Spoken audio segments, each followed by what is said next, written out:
What's up, guys? So, why are Rachel Blevins and Carl Zha running cover for China in regards to China's normalization and continued trade with the Zionist entity? Why? Well, maybe it's because they're liberal Zionists and China worshippers. Welcome back. I'm Rachel Blevins. Now, one of the topics that we've been talking about here has been the international response to the ongoing situation between Israel and Hamas and in Gaza. And that response coming from countries like China and Russia has been to call for a ceasefire and to call for pursuing a two-state solution in an effort to stop the current atrocities from continuing to happen on this endless cycle that they seem to remain on. But not everyone is happy about that. Certainly not the So, again, United States, not Israel. well, she's not talking about Palestinians and Yemenis who are pissed at China for normalizing the Zionist entity. Check it out. So this is from Aaron Hale. It's in Al Jazeera. Let me see. So it says, yet today, Beijing is the Zionist entity's second largest trade partner. Well, the reason why China's a bunch of Zionists is because Beijing is the Zionist entity's second largest trade partner. See where my cursor is? They got receipts here. Let's go check.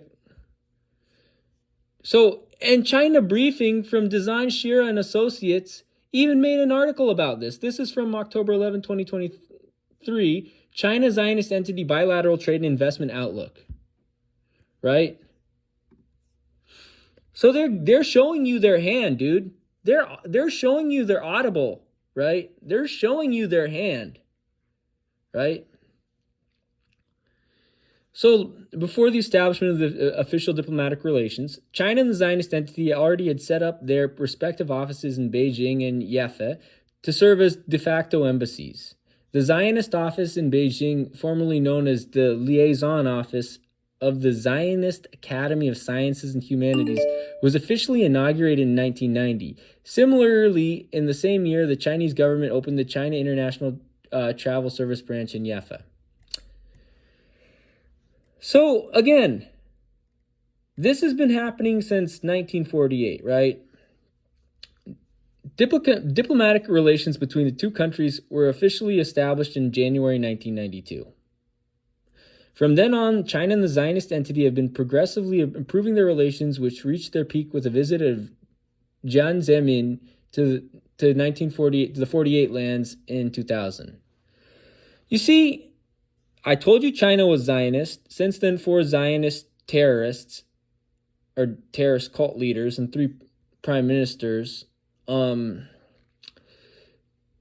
made visits to Beijing, including Netanyahu.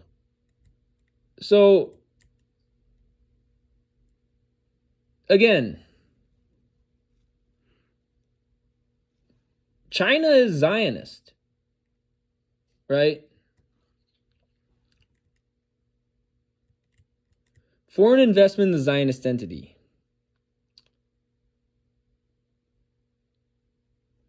So, between 1995 and 2022, the foreign direct investment in the Zionist entity from China totaled $14.28 billion on coverage. So as of 2022, only a small percentage of China's overall investment is direct to the Zionist entity. But still, that's their third largest trade partner. So data from the Institute of National Security shows that China's investments in MAs in 1948 in the 48 lands with the Zionist entity were overwhelmingly directed to the technology sector. Interesting. So they do bilateral trade as well. Over the past 2 decades, trade of goods and services between China and the Zionist entity has increased significantly. China presently stands as the Zionist entity's second largest trading partner, with up to trade value reaching $24.45 billion US dollars, marking an 11.6% increase in 2022 compared to the previous year. So again, what this fucking goofball, Rachel Blevins, doesn't want to tell you is that China is buddy-buddy with the Zionist entity. And not some in the mainstream media. In fact, we're seeing... Again, let's hear what goofball Carl Zha has to say.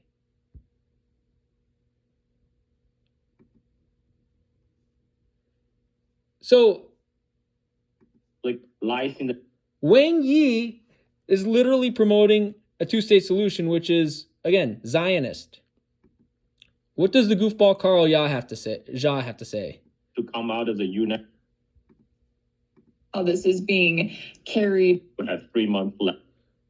Where the fuck does he start speaking?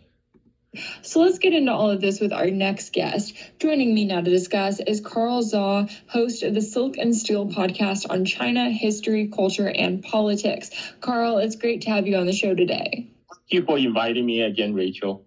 Now, when it comes to the current situation, we're looking at these articles, at least from Reuters and from Bloomberg, where they have very similar wording saying that all of this current conflict that we're now in, it's showing that there are these limits on China with its diplomatic ambitions, But there are limits on China with the diplomatic ambitions, right?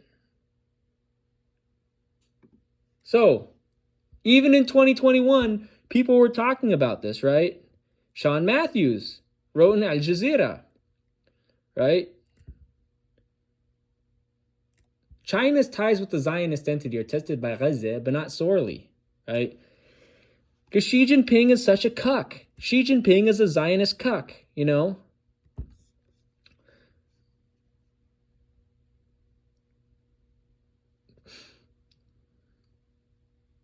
So, but the rewards of turning a blind eye to geopolitical differences have proved handsome.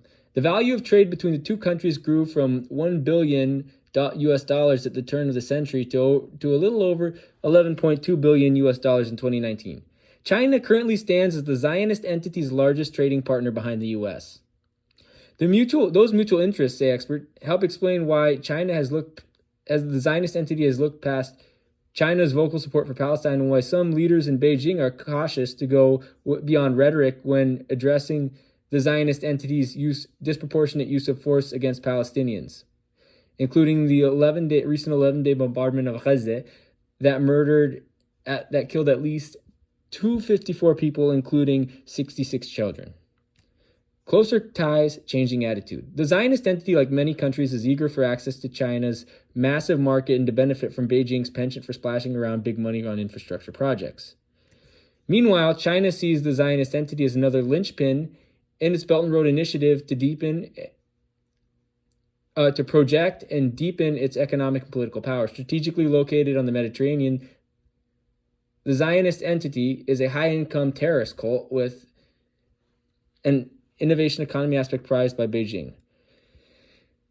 Oh, so China's principal interest in the Zionist entity is advanced technology. Interesting.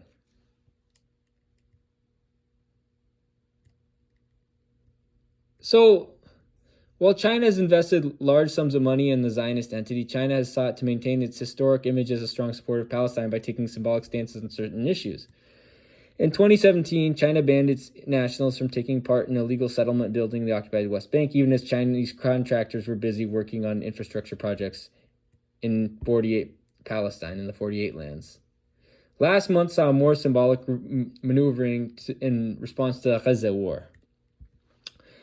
China, which held the rotating presidency of the UN Security Council in May, worked to issue a resolution condemning the violence and demanding a ceasefire between the Zionist entity and Hamas, efforts that were blocked by the US. Again, this is China. So, China's a bunch of fucking hypocrites, man. Fuck China. Fuck China. Like, literally, fuck China. It's on it as a peacemaker. What do you think is behind what at least seems like sort of a coordinated attack here? This got to be the stupidest psyops to come out of the United States government this year, so far, because we still have 3 months left. So far. Right. I mean, what we're looking right now, China had a very principled response. No, Carl. No, Carl. China did not have a principled response. China's a bunch of Zionist cucks and hypocrites. China is just as guilty of genocide against Palestine as the United States, right? Like, even before 92, right? I mean, if we read this again, China sees the Zionist entity as another linchpin in its Belt and Road Initiative to project and deepen its economic and political power. Strategically located in the Mediterranean, the Zionist entity is a high-income terror cell with innovation economy, an aspect prized by Beijing. Right? China's principal interest in the Zionist entity is in advanced technology, said Chu Zhang, deputy director of the Center for Middle Eastern Studies at Fudan University. Right? A study by the Rand Corporation, of 92 business deals in the 48 lands by Zionist terrorists, by Chinese state-owned firms between 2011 and 2018, found that the lion's share of investment, some $5.7 billion, went to the Zionist entity's technology sector. So, and that's why they do kabuki theater, symbolic stances. While China has invested large sums of money in the Zionist entity, China has sought to maintain its historic image as a strong supporter of Palestine by taking symbolic stances on certain issues. In 2017, China banned its nationals from taking part in illegal settlement building in the occupied West Bank, even as Chinese contractors were busy working on infrastructure projects in the 1948 lands. Last month saw more symbolic maneuvering in response to the Gaza war. China, which held rotating presidency of the UN Security Council in May, worked to issue a resolution condemning the violence and demanding a ceasefire between the Zionist entity and Hamas, efforts that were blocked by the US. And shortly before a ceasefire to the conflict was brokered by Egypt and Qatar, Beijing offered to host Zionist, terrorist, and Palestinian delegates for peace talks and floated a 4-point plan calling for a 2-state solution with Odus as the capital of a Palestinian state. Some experts viewed China's efforts as purely self-serving. Lucille Greer, a scholar at the Wilson Center, again, fuck the Wilson Center and fuck Woodrow Wilson, described Beijing's rhetoric as boilerplate. They don't even bother coming out with the new peace plan proposal, she told Al Jazeera, noting that the blueprint was originally released in 2013 and matched the one put forward by Arab states. So, again, China is opportunistic, man. China is a bunch of liberal Zionist cucks. Zhang said that in reality, China has little to gain from taking a harder stance on the genocide of Palestine, preferring instead to leverage it to cast DC in a poor light. So, there we go. Fuck China, man. Carl Zha is full of shit, man. Because in the official Chinese foreign policy statement, it stated that China is deeply concerned over the current escalation of tensions and violence between Palestine and Israel. We call on relevant parties to remain calm, exercise. Oh, that's the most recent one they put out. But the reason why they're not advocating for liberation of Palestine, right? So this is from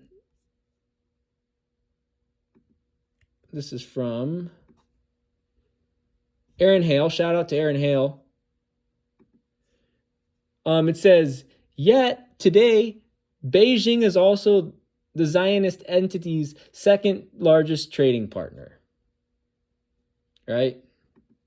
So the Zionist entity is China's second largest trading partner, or China's the Zionist entity's second largest trading partner. Right? Second largest trading partner.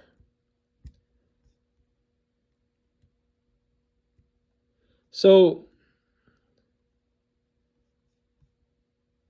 As of 2022,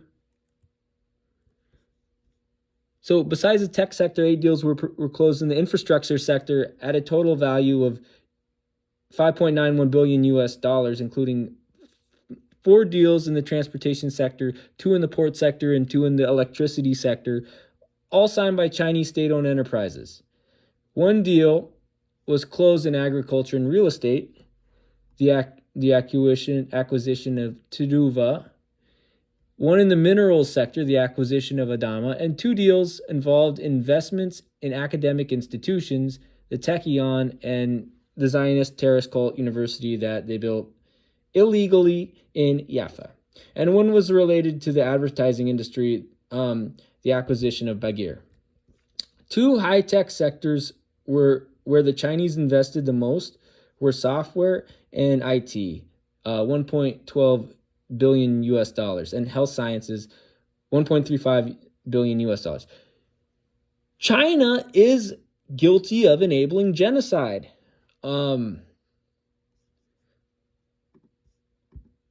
Restrain and immediately end the hostilities to protect civilians and avoid further deterioration of the situation. The recurrence of the conflict shows once again that the protracted standstill of the peace process cannot.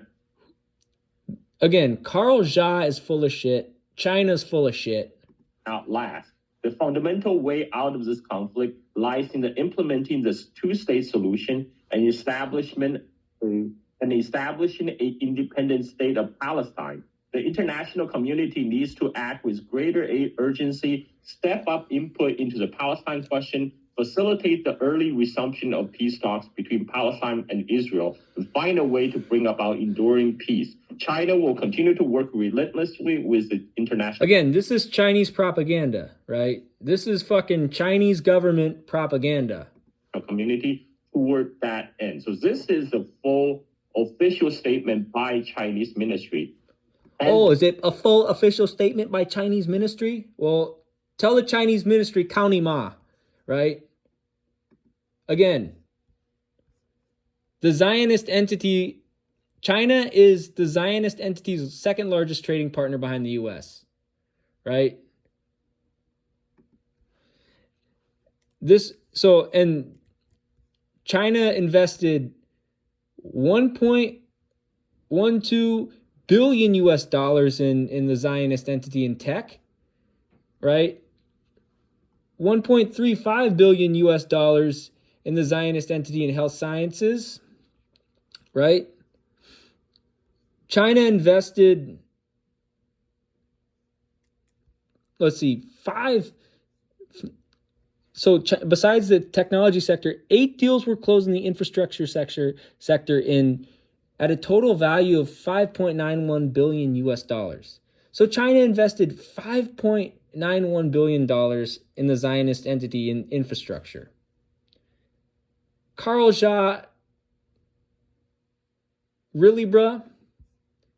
The Chinese official stance toward Israel-Palestine conflict is essentially the same as China stands toward the Ukraine war, because China is against violence and conflict and calls for immediate ceasefire. No, China is not against violence and conflict. That's bullshit, right? China supports genocide. Again, folks, Beijing is the Zionist entity's second largest partner in trading, right?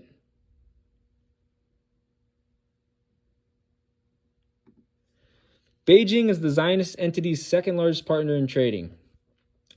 Beijing invested 5.91 billion US dollars in infrastructure deals in the Zionist entity, right? In software and IT, they invested $1.12 billion in the Zionist entity. Health sciences, they invested $1.35 billion in the Zionist entity. China doesn't give a fuck about peace, right?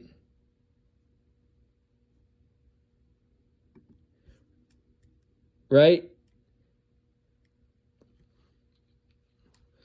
And this other Al Jazeera article,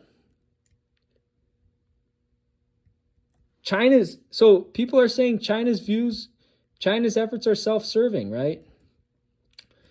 Zhang said that in reality, China has little to gain from taking a harder stance on the genocide of Palestine, preferring instead to leverage it to cast DC in a poor light, right? The aim is to earn points on the global stage by revealing and criticizing the U.S.'s double standards in West Asia, Zhang says.